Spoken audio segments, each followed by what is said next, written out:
Hi, I'm Logan. This is chapter 5, where we're starting to learn riffs and stuff of Bassics. So, now that you're warmed up and familiar with the bass, we can start learning some songs. So, the first one I want to teach you, I can still show you here, but after this, sadly, I'm gonna have to move the angle and cut my own head off. So, you're not gonna be able to still hear me. I'm still gonna be here talking at you through the bass lines, but you just won't be able to see me because I can't play where I'm supposed to play, and you can't see me plucking with this camera angle.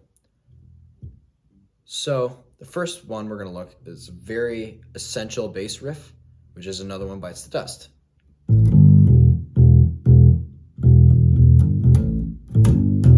It's a very easy tab to understand. It's a very easy song to learn, actually. And again, the tab's below so you can learn. And this one, unlike all the other ones, I didn't create. So it has rests in it. Anything that's not a number, don't play on. That's just a rest. You're supposed to just wait for there. It's sheet music that they brought over to tab that can be there but isn't always there. So it's just kind of ignore it. If you see a thing and just know, oh, that's a pause. It's not really a big deal. But yeah. So this is Another One Bites the Dust by Queen.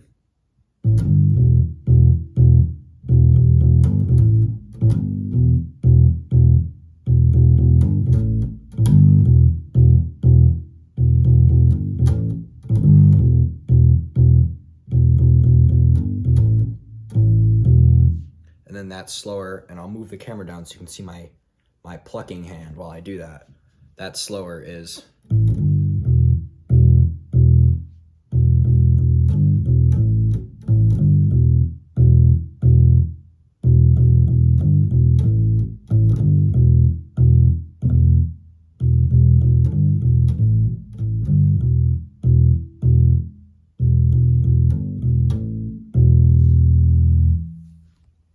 Which again, that's just that slower, so that way you can understand it, learn it, it's easier and whatever. So then after this is another song by my favorite band, Nirvana, and it's not only on the bass, but the bass line is kind of like known for playing it, and once you learn it, you can really easily harmonize the guitar over it because it's just an octave up and it's the exact same thing, and that is Come As You Are by Nirvana from Nevermind.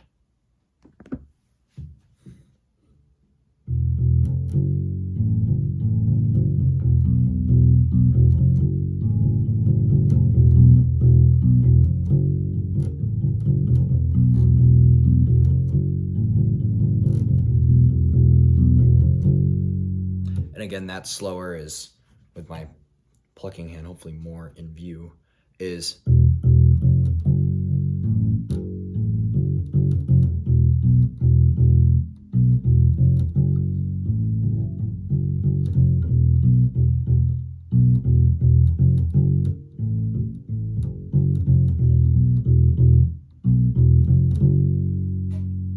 What I'm doing there, in case you can't see, is I'm holding my finger down on the 2nd fret of the 4th string when it's just going back and forth between that one and open on the 3rd string, and I'm just using both my fingers to plug both those different strings together.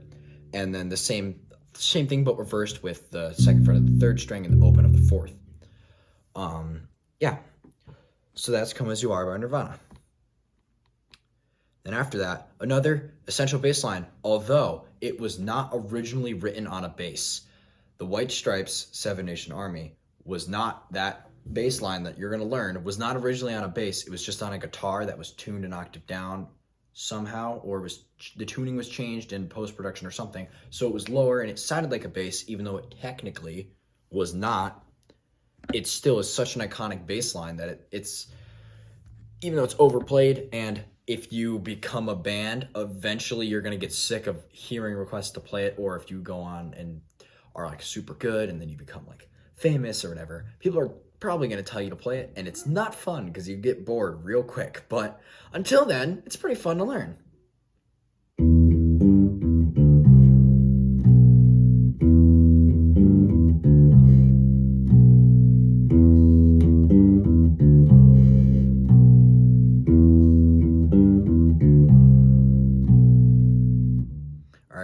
Slower with just telling you what I'm doing with my hand down here by the body.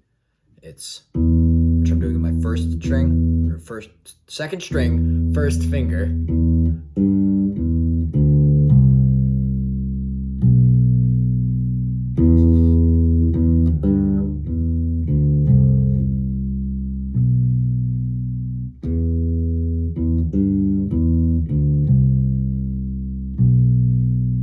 What you could do there, which is a good opportunity to learn more, is at some point in the song, I forget when exactly, he goes from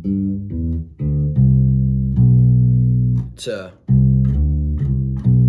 which is a slide. So that's where you just hold down the note like you're playing it from before, and you slide up, just slide up the frets, just like that. Just, you don't pick up your hand at all, your finger. And if you want to kind of not cheat it, but exempt like accent it, that's the word I'm looking for. You can hold on here, and then when you slide up to the note you want, you pluck again. So you go.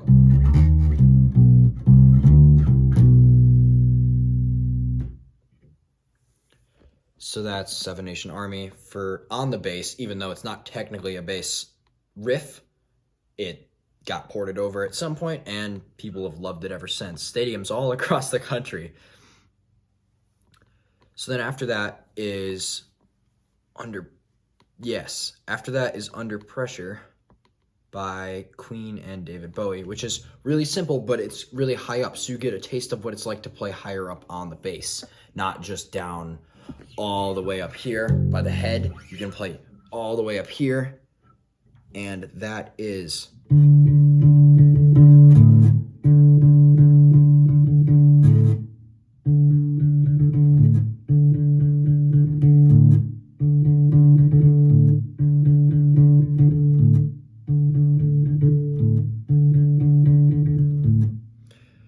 as you can see, maybe as you were noticing, what I was doing was I have my thumb on the third string.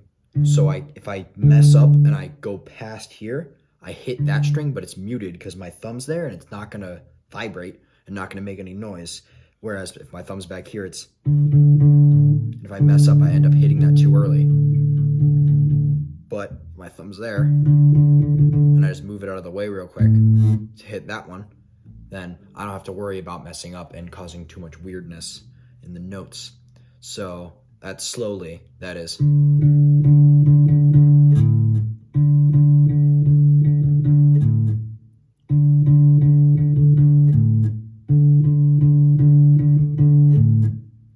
then eventually you can speed that up to the speed of the song, which is the, I guess with that you technically learned Ice Ice Baby, but that's a fact of opinion as to whether or not those are the same.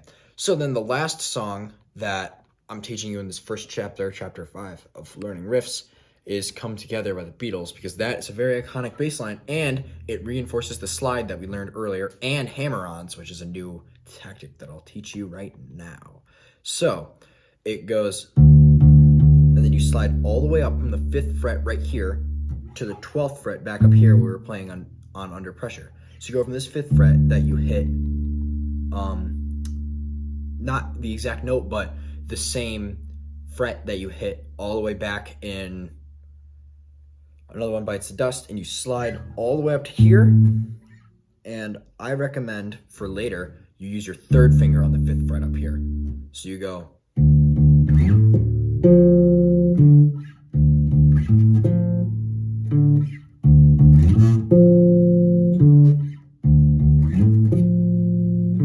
Not 3rd, 2nd, sorry. So 2nd finger up here, and just again, real slow, that's, you hit this twice, and then you slide up to here. And then what I do with my 1st finger is I hit the 10th fret of the 1st string right here.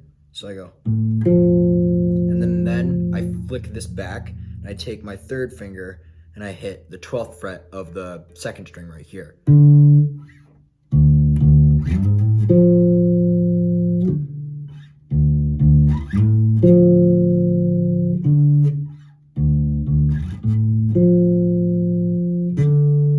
I'm just slowing down the slide there for the slower play because it's a little bit easier to hear and easier to understand if the slide is slower down. So that was the first round of riffs that you learned. Those are all parts of songs. Awesome. Those are all very iconic, especially the to me, and then the because you can just play that over and over, even though it's not the entire song. For both of those, you could play it over and over with drums, and it sounds good enough that you could play it as the whole song. All of them, really. You just learned a bunch of riffs that you could essentially play over and over, and it would kind of be like the song, not exactly, but close enough. So nice job. Tune in next time once you figure these out in the next chapter to get a little bit harder riffs. So if these were kind of difficult, I recommend mastering these before you move on to the next chapter. Master these, warm up, practice, practice, master these, boom. Go up to the next chapter, learn those, and just keep repeating that until eventually you get through the whole course.